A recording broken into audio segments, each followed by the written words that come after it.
شروع اللہ کے نام سے جو بڑا مہربان نہایت رحم والا ہے۔ اے ایمان والو، اپنے اقراروں کو پورا کرو۔ تمہارے لیے چار پائے جانور جو چرنے والے ہیں حلال کر دیے گئے ہیں، بجوز ان کے جو تمہیں پڑھ کر سنائے جاتے ہیں، مگر احرام حج میں شکار کو حلال نہ جاننا، خدا جیسا چاہتا ہے حکم دیتا ہے۔ مومنو، خدا کے نام کی چیزوں کی بے حرمتی نہ کرنا، اور نہ ادب کے مہینے کی، اور نہ قربانی کے جانوروں کی، اور نہ ان جانوروں کی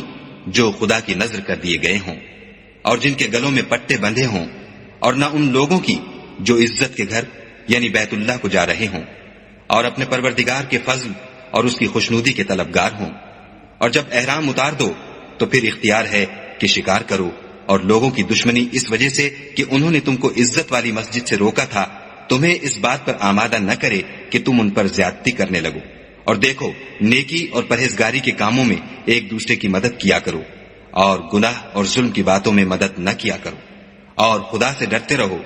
کچھ شک نہیں کہ خدا کا عذاب سخت ہے۔ تم پر مرا ہوا جانور اور بہتا لہو اور سور کا گوشت اور جس چیز پر خدا کے سوا کسی اور کا نام پکارا جائے، اور جو جانور گلا گھٹ کر مر جائے، اور جو چوٹ لگ کر مر جائے، اور جو گر کر مر جائے، اور جو سینگ لگ کر مر جائے، یہ سب حرام ہے۔ اور وہ جانور بھی جس کو درندے پھاڑ کھائیں مگر جس کو تم مرنے سے پہلے ذبح کر لو، اور وہ جانور بھی جو تھان پر ذبح کیا جائے، اور یہ بھی کہ پانسوں سے قسمت معلوم کرو، یہ سب گناہ کے کام ہیں۔ آج کافر تمہارے دین سے نا امید ہو گئے ہیں تو ان سے مت ڈرو اور مجھی سے ڈرتے رہو۔ اور آج ہم نے تمہارے لیے تمہارا دین کامل کر دیا اور اپنی نعمتیں تم پر پوری کر دیں، اور تمہارے لیے اسلام کو دین پسند کیا۔ ہاں، جو شخص بھوک میں ناچار ہو جائے بشرطے کہ گناہ کی طرف مائل نہ ہو تو خدا بخشنے والا مہربان ہے۔ تم سے پوچھتے ہیں کہ کون کون سی چیزیں ان کے لیے حلال ہیں، ان سے کہہ دو کہ سب پاکیزہ چیزیں تم کو حلال ہیں، اور وہ شکار بھی حلال ہے جو تمہارے لیے ان شکاری جانوروں نے پکڑا ہو جن کو تم نے سدھا رکھا ہو، اور جس طریق سے خدا نے تمہیں شکار کرنا سکھایا ہے اس طریق سے تم نے ان کو سکھایا ہو۔ تو جو شکار وہ تمہارے لیے پکڑ رکھیں اس کو کھا لیا کرو،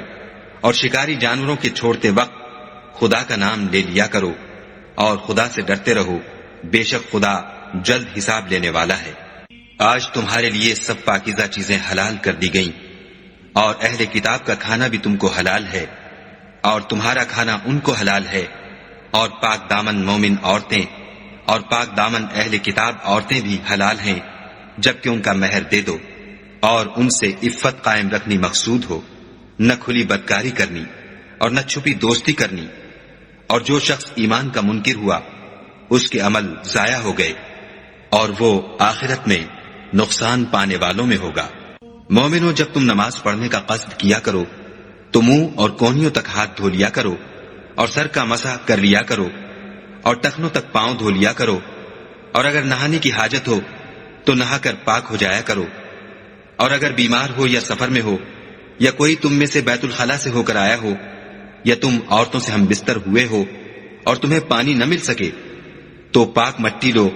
اور اس سے منہ اور ہاتھوں کا مسح یعنی تیمم کر لو۔ خدا تم پر کسی طرح کی تنگی نہیں کرنا چاہتا، بلکہ یہ چاہتا ہے کہ تمہیں پاک کرے اور اپنی نعمتیں تم پر پوری کرے تاکہ تم شکر کرو۔ اور خدا نے جو تم پر احسان کیے ہیں ان کو یاد کرو، اور اس عہد کو بھی جس کا تم سے قول لیا تھا، یعنی جب تم نے کہا تھا کہ ہم نے خدا کا حکم سن لیا اور قبول کیا۔ اور اللہ سے ڈرو، کچھ شک نہیں کہ خدا دلوں کی باتوں تک سے واقف ہے۔ اے ایمان والو،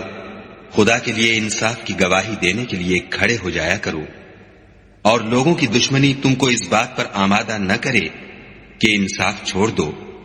انصاف کیا کرو کہ یہی پرہیزگاری کی بات ہے، اور خدا سے ڈرتے رہو۔ کچھ شک نہیں کہ خدا تمہارے سب اعمال سے خبردار ہے۔ جو لوگ ایمان لائے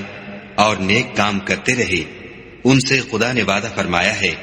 کہ ان کے لیے بخشش اور اجر عظیم ہے، اور جنہوں نے کفر کیا اور ہماری آیتوں کو جھٹلایا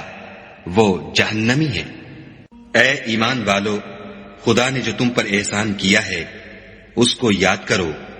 جب ایک جماعت نے ارادہ کیا کہ تم پر دست درازی کریں تو اس نے ان کے ہاتھ روک دیے، اور خدا سے ڈرتے رہو، اور مومنوں کو خدا ہی پر بھروسہ رکھنا چاہیے۔